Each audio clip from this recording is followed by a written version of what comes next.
VK news, राष्ट्र के नाम। सुन लो है दुनिया वालों, अब सनातन के आगे झुकने लगा है देश। हालांकि सनातनी चाहता नहीं है कि कोई उसके आगे झुके, वो तो बस अपना धर्म निभाना चाहता है, अपना सनातन धर्म जो पिता का होता है, भाई का होता है, बहन का होता है, माँ का होता है, वो निभा रहे हैं। पहले हिंदू ना खुले में नमाज पढ़ने वालों का विरोध करते थे, तो हिंदुओं को गिरफ्तार कर लिया जाता था, उनके साथ बदसलूकी होती थी। लेकिन अब सरकार बदली तो विचार बदले, विचार बदले तो नजरें बदली, नजरें बदली तो नजारे बदले। देश के गृह मंत्री तक रुक गए, देश के गृह मंत्री की गाड़ी का काफिला रुक गया। क्यों? क्योंकि शुक्रवार को जुमे की नमाज होती है, तो देश के गृह मंत्री जब रुक जाएंगे इस चक्कर में, तो भाई उनका इलाज तो होना ही था। नमस्कार, आप देख रहे हैं वीके न्यूज, मैं हूं आपके साथ तमनीश शर्मा। गुरुग्राम के प्रशासन ने 8 सार्वजनिक जगहों पर नमाज की अनुमति वाला आदेश मंगलवार यानी 2 नवंबर को वापस लेने की घोषणा कर दी है। जनता के विरोध प्रदर्शन के बाद यह फैसला लिया गया है। स्थानीय लोग और कई हिंदू संगठनों ने इसके विरुद्ध आवाज उठाई थी, क्योंकि आम जनों को इससे परेशानी हो रही थी। घंटों तक ट्रैफिक जाम लगा रहता था। कई अन्य इलाकों में भी स्थानीय लोगों ने आपत्ति दर्ज कराई है। गुरुग्राम प्रशासन ने आश्वासन दिया है कि उन जगहों पर भी यह कार्रवाई होगी। सभी पक्षों से बात करके यह समिति तय की गई कि किन जगहों पर भविष्य में नमाज पढ़ी जा सकती है। साथ ही यह भी सुनिश्चित किया जाएगा कि किस सड़क या सार्वजनिक स्थानों पर नमाज न पढ़ने की इजाजत दी जाए। इसका भी ध्यान रखा जाएगा कि इस तरह की जगहों पर जहां पर नमाज पढ़ने की अनुमति मिले, वहां के लोगों को इससे कोई आपत्ति भी ना हो।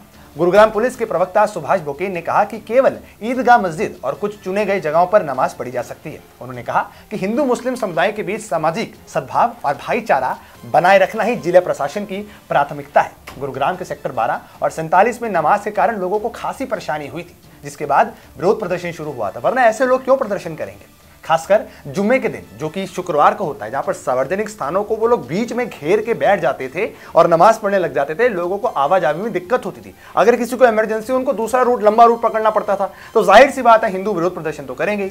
मुस्लिम भीड़ जुट जाती थी। दोस्तों, ये एक उंगली है, इतनी मजबूत नहीं है। ये 2 उंगलियां हैं, ये अभी भी मजबूत नहीं बनी। लेकिन जब 5 उंगलियां बनकर एक पंजा बन जाता है, या फिर जब मुट्ठी बन जाती है, तब जाके ये स्ट्रांग होता है। सनातनी भी इन उंगलियों की तरह बटे हुए हैं। कभी कोई उंगली खड़ी होती तो कोई उंगली बैठ जाती। इसी तरह से सनातनी बंटकर कमजोर पड़ जाते हैं। और हम भी शुरुआती से ये नहीं कह रहे थे कि हमें मुस्लिम लोगों से घृणा है। हमें मुस्लिम समुदाय से कोई घृणा नहीं है। हमें इस देश का हर वासी प्यारा है। इस देश का हर वासी वीके न्यूज के लिए जरूरी है। लेकिन हाँ, जिहादी और कट्टर मानसिकता वालों को वीके न्यूज न कभी बख्शता है, न बख्शेगा और कभी भी नहीं छोड़ेगा। और उनकी खबर हमेशा हम आप लोगों को दिखाते रहेंगे। आप लोगों को इस खबर पर क्या लगता है, आप हमें कमेंट सेक्शन में जरूर बताइए और देखते रहिए वीके न्यूज।